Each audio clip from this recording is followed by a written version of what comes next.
الحمد لله الحمد لله على إحسانه والشكر له على توفيقه وامتنانه وأشهد أن لا إله إلا الله وحده لا شريك له تعظيما لشانه وأشهد أن سيدنا وحبيبنا وقدوتنا محمدا عبده ورسوله الداعي إلى رضوانه اللهم صل وسلم وبارك عليه وعلى آله وأصحابه وإخوانه وسلم تسليما كثيرا أما بعد. Mes frères et sœurs en islam, aujourd'hui, c'est un plaisir pour nous de vous parler d'un prophète éminent qui fait partie de Ulul Azm et que Allah Azza wa Jal a spécifié par une grâce imminente. En ce sens que Allah Ta'ala l'a créé son père. Et cela n'est pas chose difficile pour Allah Subhanahu wa Ta'ala, puisqu'il a créé notre maître Adam alayhi salam, son père et son mère. Allah Ta'ala dit, l'exemple de Isa est semblable à l'exemple de Adam. Allah l'a créé de terre. Serviteur d'Allah, la mère de notre maître Isa alayhi salam et la dame Maryam alayhi salam. Elle est la meilleure parmi les femmes de l'humanité. Elle est celle que Allah Azza wa Jal a décritée dans le Coran par As-Siddiqa, la sainte hautement véridique. Elle a grandi en étant pure et étant chaste. Elle a été élevée dans la piété. Elle s'acquittait des devoirs et multipliait les actes de bien. Les anges lui ont annoncé la bonne nouvelle qu'elle a été élue par Allah Azza wa Jal parmi toutes les femmes par le fait qu'elle soit pure de toute vélinée. Allah Ta'ala dit, les anges ont dit, ô Maryam, Allah t'a accordé un haut degré, il t'a purifié et t'a élu par rapport aux femmes de l'humanité. Mes frères et sœurs, les anges ne sont ni mâles ni femelles. Ce sont des créatures honorées qui ont été créées de lumière. Ils peuvent prendre l'apparence d'un être humain. Et ainsi, Allah subhanahu wa ta'ala a envoyé un jour notre maître Jibril alayhi salam sous l'apparence d'un jeune homme de teint blanc auprès de la dame Maryam alayhi salam. Lorsque notre dame Maryam alayhi salam a vu Jibril sous l'aspect d'un jeune homme de couleur blanche, elle ne l'a pas reconnu. Elle prit peur. Elle a eu une crainte pour sa personne, car elle a pensé que c'était quelqu'un qui voulait lui faire du mal. Elle dit ce que Allah Ta'ala nous a annoncé dans le Coran al-Karim.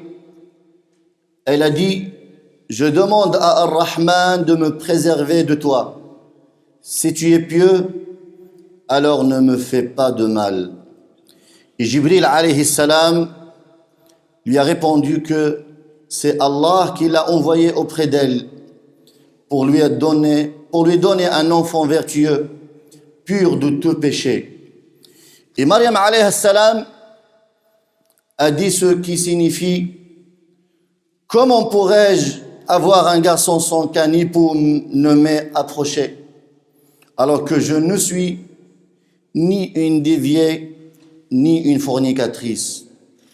À Maryam étonnée, Jibril alayhi salam répondit que la création d'un enfant sans père est une chose facile pour Allah subhanahu wa ta'ala et que Allah ta'ala fera de lui un signe pour l'humanité, une preuve de sa parfaite toute puissance, une miséricorde ainsi qu'une grâce pour ceux qui le suivront, croiront en sa véracité et en lui. C'est ainsi que Jibril alayhi salam a soufflé dans le trou de la chemise de Notre-Dame Maryam alayhi salam et elle tomba enceinte de Isa alayhi salam. Elle s'éloigna avec sa grossesse loin des gens, de peur que les gens ne parlent en mal d'elle en disant qu'elle avait donné naissance sans être mariée. Puis les douleurs de l'accouchement l'ont amenée au pied d'un palmier. Et là, par crainte de la nuisance des gens, elle souhaita la mort. Mais Jibril alayhi salam l'appela d'un endroit qui se trouvait au aval de la montagne pour la tranquilliser. Il lui a annoncé que pour lui réjouir le cœur, Allah Azza wa Jal a fait couler pour elle un petit ruisseau et lui dit de secouer le tronc du palmier pour que les dattes tendres tombent sur elle, afin qu'il puisse manger et boire ce que Allah Ta'ala lui a accordé comme subsistance. Ensuite, il lui a dit de répondre à quiconque la verrait et l'interroger au sujet de son enfant, qu'elle avait fait un nadr, un vœu pour Allah de ne parler à personne. Après la naissance bénie, Maryam alayhi salam a rejoint son peuple en portant son nouveau-né Isa alayhi salam dans ses bras. Allah tabaraka wa ta'ala nous l'a annoncé ainsi, puis elle se rendit auprès des gens de son peuple qui lui dirent: Ô Maryam, tu as fait là un acte très blâmable. Et lorsque la situation était devenue extrêmement difficile pour elle, elle leur montra Isa alayhi salam en leur faisant signe de lui parler. Allah Ta'ala dit, elle fit un signe vers lui. Ils dirent: comment parlions-nous à un bébé qui est dans le berceau?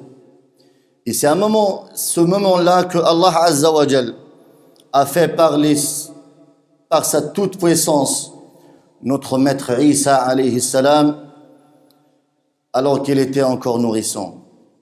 Il a dit: je suis vraiment le serviteur d'Allah. Il m'a donné le livre et m'a désigné prophète. Où que je sois, il m'a rendu béni.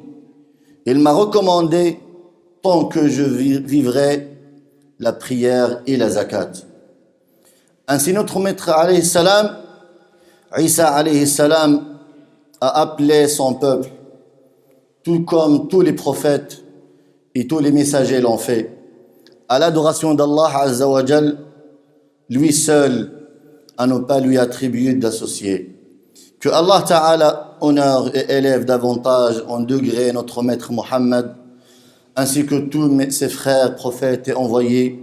ثم صلوا وسلموا رحمكم الله على من أمرتم بالصلاة والسلام عليه فقال سبحانه قولا كريما إن الله وملائكته يصلون على النبي يا أيها الذين آمنوا صلوا عليه وسلموا تسليما اللهم صل على محمد وعلى آل محمد كما صليت على إبراهيم وعلى آل إبراهيم وبارك على محمد وعلى آل محمد كما باركت على إبراهيم وعلى آل إبراهيم في العالمين إنك حميد مجيد وارض اللهم عن خلفائه الراشدين أبي بكر وعمر وعثمان وعلي وعن سائر الصحابة والتابعين ومن تبعهم بإحسان إلى يوم الدين وعنا معهم بفضلك وجودك وكرمك يا أكرم الأكرمين